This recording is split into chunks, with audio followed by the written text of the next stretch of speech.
দেখুন আপনাদের সামনে আবার চলে এলাম কোয়েল পাখির সেই ভিডিও নিয়ে। এই যে এখানে 52টা কোয়েল পাখি আছে। আমাদের এই 52টা কোয়েল পাখির মধ্যে এখনো কতটা মেল আর কতটা ফিমেল এখনো বোঝা যাচ্ছে না। এই পাখিগুলো যখন 35 দিন বয়স হবে তখন আমরা বুঝতে পারবো যে কি কতটা ফিমেল আর কতটা মেল পাখি আমাদের আছে। এই পাখিগুলোর বয়স আজকে 28 দিন হলো, এখনো 1 সপ্তাহ খানিক লাগবে, তাহলে কেন আমরা বুঝতে পারবো যে কি কটা মেল আছে আর কটা ফিমেল আছে। এই আমাদের 52টা পাখি আছে এখান করে। দেখুন 28 দিনে কীরকম হয়ে গেছে, কীরকম সাইজের হয়েছে। এই পাখিগুলো 180 গ্রাম বা 200 গ্রাম যখন ওয়েট হবে তখন আমাদের এই পাখিগুলো ডিম দিবে।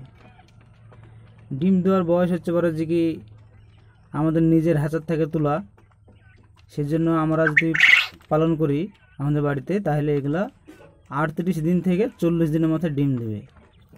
এবার এই পাখিগুলো যদি বাচ্চা নিয়ে যায় তাহলে এই বাচ্চাগুলো যদি আমাদের বাড়ি থেকে নিয়ে যায় তাহলে এক বাড়ি থেকে আরেক বাড়িতে যদি যায় বাচ্চা, তাহলে সেই বাচ্চার ডিম দিতে 10 দিন পিছিয়ে যাবে। মানে আপনার 50 থেকে 52 দিনের মাথায় ডিম দেবে। এবং এই পাখিগুলো আমাদের হ্যাচারের তোলা, আমাদের বাড়িতে পালন করছি, সেই জন্য এগুলো 38 দিন থেকে 40 দিনের মাথায় ডিম দেবে। এই পাখিগুলো একইভাবে 1.5 বছর ডিম দিয়ে যাবে, আপনার কোনোদিন বন্ধ হবে না, ডেইলি দিন ডিম পাবেন। এই হচ্ছে আমাদের আজকের ভিডিও।